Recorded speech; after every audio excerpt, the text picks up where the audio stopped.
Alrighty, just want to start out just with some updates on some players. Harrison Smith did take part in practice today on a limited basis. He'll have a doubtful game status designation, and Xavier Scott and Elijah Williams will be out for the football game, and Christian Darrisaw will be questionable after getting in a full day today. So other than that, no other players will go in with designations, and I'm really proud of our team and the work we put into practice for divisional opener on the road. It's going to be we're playing a really good football team. I know Ben and his whole crew are going to have that team ready, really talented football team, and we know the energy is going to be there in the building, and we've got to respond to it the right way and compete for 4 quarters. So looking forward to seeing our team get to compete for the opener of our 2025 season. Hey, Kevin, with Harrison, is this just a matter of him ramping up condition-wise, or where's Harrison Smith at in his return? Yeah, he probably did a little more than I expected today, which was really encouraging. But yeah, it's just a matter of time back on the grass. It's definitely not mental. He's been doing this long enough to stay sharp. But yeah, it's more of a physical ramp up for him as we move forward. Chris, what will determine from now until Monday whether you decide to put him out there or not? Yeah, I thought, like I said, there were some, great moments throughout the week as part of we planned on handling this week exactly how we did, and that goes back to the beginning of training camp. I can't say enough about the work he's put in, and to have the type of camp he's had, and to even have it be something where Christian and I, can make a decision what's in Christian's best interest, but also understanding this guy's done everything in his power to give himself an opportunity for that conversation, and we're going to have that.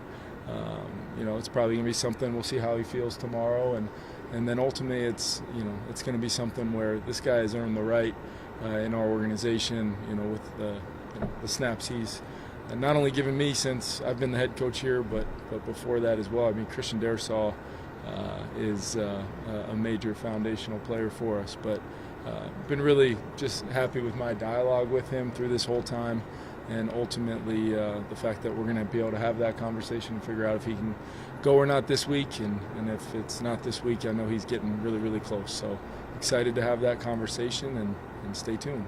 Kevin, if Harrison doesn't play, just what's needed from some of the safeties and some of the younger guys who maybe haven't played, obviously, as much as he has? Yeah, I think you're never going to be able to totally replicate the experience and the understanding and feel of our defensive scheme, but at the same time, those guys have gotten a lot of reps together. Whether you're talking, Jay Ward, Theo, and in there with Josh Metellus, and whatever other groupings Flo's got up for the game.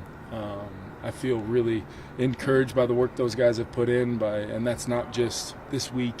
We started our preparation for a reason a long time ago, to start people communicating and having that dialogue in real time.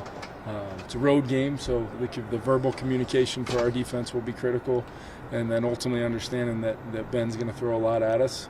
He's one of the best in the league at putting together an offensive plan, and we're going to have to respond and execute the game plan, and at the same time make sure we're showing up from a play style and physicality standpoint, like I'm sure they're telling their guys as well. Kevin, Justin was obviously full all week. Just how much of that goes back to how self-aware he was about his own body in summer? Jefferson? Yeah. Justin, I didn't even. I think his ability to be smart about the communication with Tyler and our staff, and how he goes about, how he went about the early part of that rehab process, but even goes back, like you said, before that, to just be aware.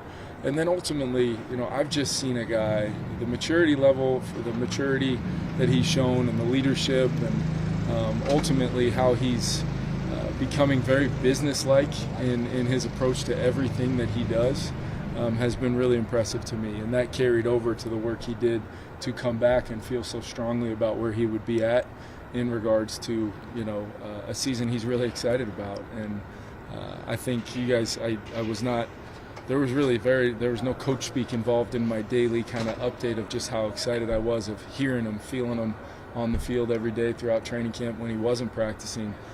You felt like he was in the huddle many days just by his presence and what that meant to our whole group. So, yeah, Justin's in a great spot. Can't wait to watch him play. Kevin, during training camp, you guys hit on some big screens, like in the joint practice. What does Aaron Jones do uniquely in that screen game that helps him bust a lot of big plays there? Yeah, I think it's Aaron. I think JP, Ty, Zay, all those guys had some moments at it. Obviously it's you're going to be building an entire install process, but what I was really encouraged by was the details, was the little things that showed up in the moment of, hey, we've talked about this, we've emphasized some important aspects of the play, and then the guys make it come to life. Maybe in that phase of your offense as much as any, because there's a lot of moving parts, and if you could just tell them exactly where the X's are going to be, maybe it'd be a little bit more plug and play in a lot of ways, but what I have seen is that's a play where you see some football intelligence come out of your group, and then it's how you're packaging those plays. It's how you're putting together the plan so that you're trying to maximize your chances. What did you see from J.J. McCarthy this week and just getting through a full game week here? Yeah, I think he's been encouraged to have a game plan, and I think he's been encouraged to not have that game plan necessarily tied to Brian Flores' defense, but there is a method to practicing against our defense, and it goes with I like the stress of it. I like the feeling of we've got to solve some problems on a daily basis. Some we can kind of preemptively do, and others more so are things you're doing in real time on the fly and seeing how guys react to that, because that is what real football is. When Monday night happens, there are no rules to say they can't do things they haven't shown, or we can't do things that we haven't shown. So there's going to be some unscouted looks. There's going to be some things you got to trust your rules. You got to have answers, and you don't get to wait till Monday morning to have those things. So I'm encouraged across the board by the work JJ's put in.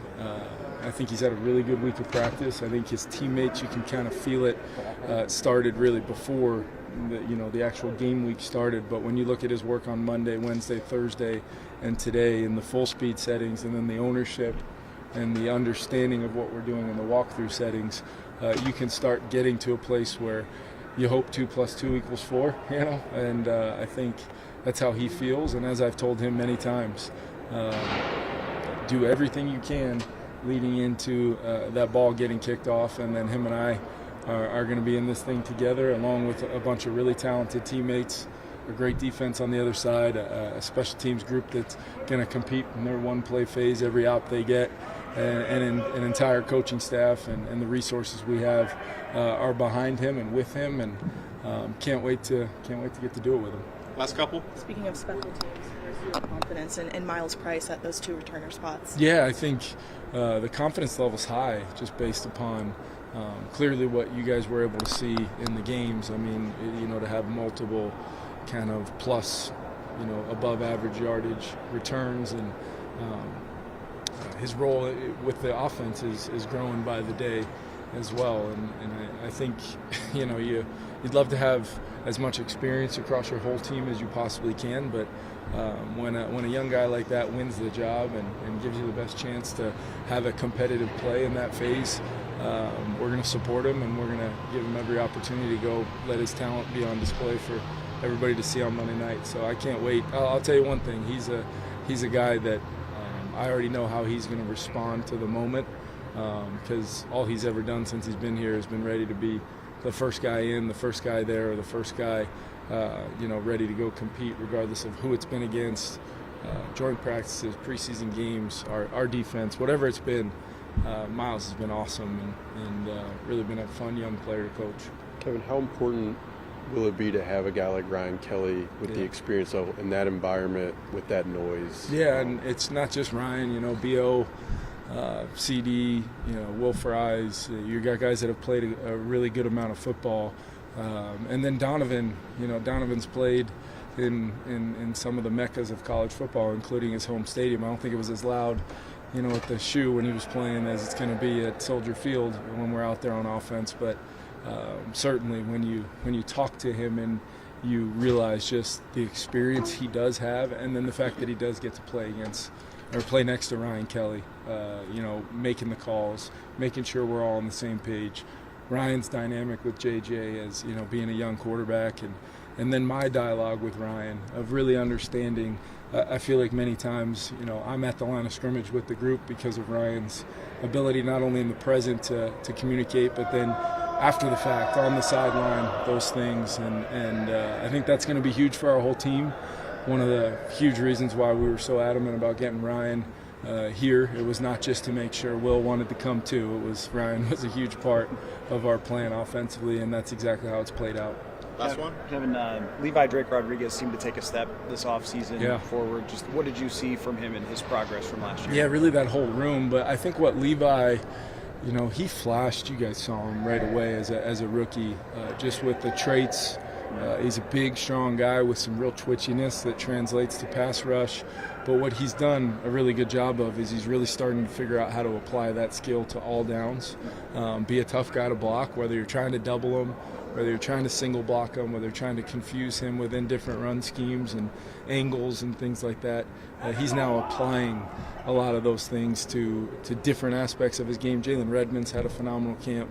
Ty Ingram Dawkins, when you have guys like J.A. and Grave, your hope is good, talented young players absorb some of those traits, and it's happened, and we feel like we've got a really deep group that are going to be wearing Vikings uniforms, playing D-line on Monday night, and we're going to need them. Hopefully, the goal is we can keep our group as a whole fresh and keep the pressure and intensity on that other side by having real depth in the room.